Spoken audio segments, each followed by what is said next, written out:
तर गाईज एवढी खतरनाक थंडी आहे ना, बापरे एकदम थंडी वाजू राहिली. असं वाटतंय लगेच उन्हात जावं नाही का. बट काम खूप पडलेलं आहे आपल्याला. आता जायचं आपल्याला काम करायला. Hi guys, welcome to my new blog. Guys सकाळी सकाळी ना आपण गोडाऊनला आलो आहे. आणि गोडाऊनला यायचं कारण काय माहिती का, फक्त कारण काय माहिती का, हे एवढी फायर एक्सटिंग्विशर जे आहे ते आपल्याला आता रिफिलिंग करायचे. आणि त्याच्यात आपल्या पपईच्या झाडाला पपईला येते, पण निम्म्याच्यावर पपई गायब होऊन जाते. गायचं का बरं काय माहिती. इकडे चोर भामटे मोकर आहे वाटतं.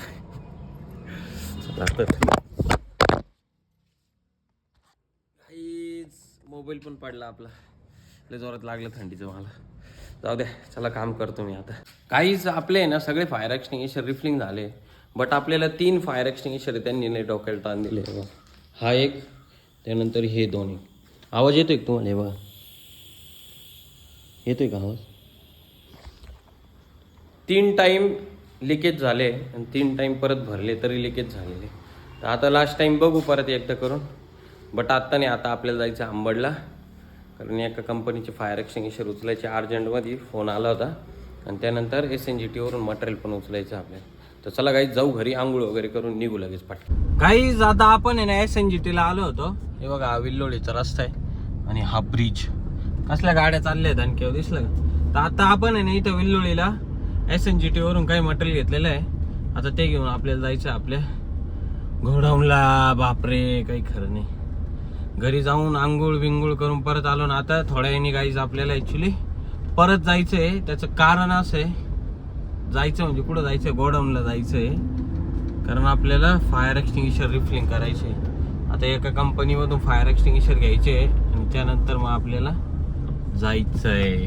बट त्याच्या अगोदर आपल्याला 2 कामं वाढले अजून अंबडमध्ये, तर ते कामं करून घेऊ पहिले आणि मग जाऊ आपण. तर गाईज आता आपण आहे ना MBA कॉलेजला आलो होतो. हे बघा, हे कॉलेज आहे नाशिक मधलं आहे, लेखानगरचं आहे नाही का. म्हणजे लेखानगरला आहे ना एक MBA कॉलेज आहे, तिथं आलो होतो. तिथले काही फायर एक्सटिंग्विशर होते, त्याचा आपल्याला मेंटेनन्स होता नाही का. तर मग ते मेंटेनन्स वगैरे करून घेतला आणि आता आपल्याला जायचं सरांच्या घरी. बट त्याच्यात जर कोणाचं काही उठलं तर परत आंबडला यावं लागेल. झालं धन्य म्हटलं, काही खरं नाही मग तर.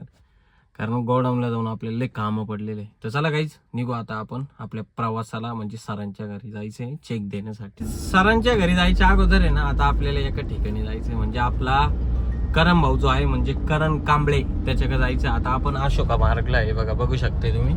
तो कुठं राहिला आहे तुम्हाला बोलला, तपोवनच्या रस्त्याला, टाकळी रोडला आहे. तपोवन नाही, सॉरी, टाकळी रोडला राहिला आहे करण. आता पहिले दुसरीकडे होता. आता जाऊ आपण त्याच्याकडे, त्याला भेटू. आपलं एक छोटंसं काम आहे गाईस त्याच्याकडं, तेवढं काम करू आणि मग जाऊ सरांच्या घरी.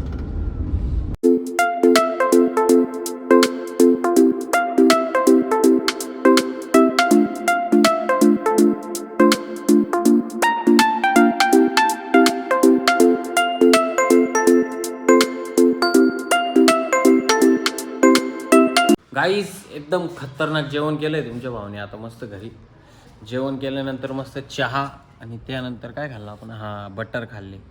बटर आणि खारी, एक नंबर, एवढं भारी पोट भरलं. त्यानंतर आलो आपण आपल्या ऑफिसला आणि जे काही फायर एक्सटिंग्विशर होते सगळे बनवून ठेवलेले. आता हे बघा, हे त्यानंतर हे त्यानंतर हे, म्हणजे सील नाही लावले ॲक्च्युली, आपण सील का नाही लावलेलं आहे कारण प्रेशर डाऊन वगैरे जर झाले तर उद्या सकाळी परत बनवावं लागतील त्याच्यामुळे. आणि त्याच्यात मस्त ऑफिसला झाडू बिडू मारून गाईस खतरनाक पाणी बिनी मारलेलं आहे. एकदम चाकाचक ढाकाढक टाकाटक दिसतंय काय आपलं गोडाऊन. तर चला गाईस, छोटंसं काम आहे अजून आता, म्हणजे नवीन काही फायर एक्सटिंग्विशर आहे ते काढायचे आणि त्यानंतर मग जाऊ घरी. गाईज रात्रीचे 11 वाजले आणि आपली हेक्की एका मांजराच्या मागे लागली आहे बघ, दिसलं हेक्की. इकडे इकडे गेली मांजर पळून. चल घरात चल. बघितलं का गाईज आपली हेक्की कशी. चला गाईज मी पण जातो आता झोपायला. आता ॲक्च्युली थंडी कमी आहे नाही का संध्याकाळची, म्हणजे उद्या सकाळी जास्त राहील असं वाटतं मला. कारण काल पण रात्री थोडीशी कमी होती थंडी आणि आज पण थोडीफार थंडी कमीच आहे. चला गाईज मी पण जातो झोपायला, तुम्ही पण जा झोपला. चला बाय, गुड नाईट, जय महाकाल. चल हेक्की, ती हेक्की बघा. हे चल इकडे, चल चल घरात चल चल चल चल चला काहीच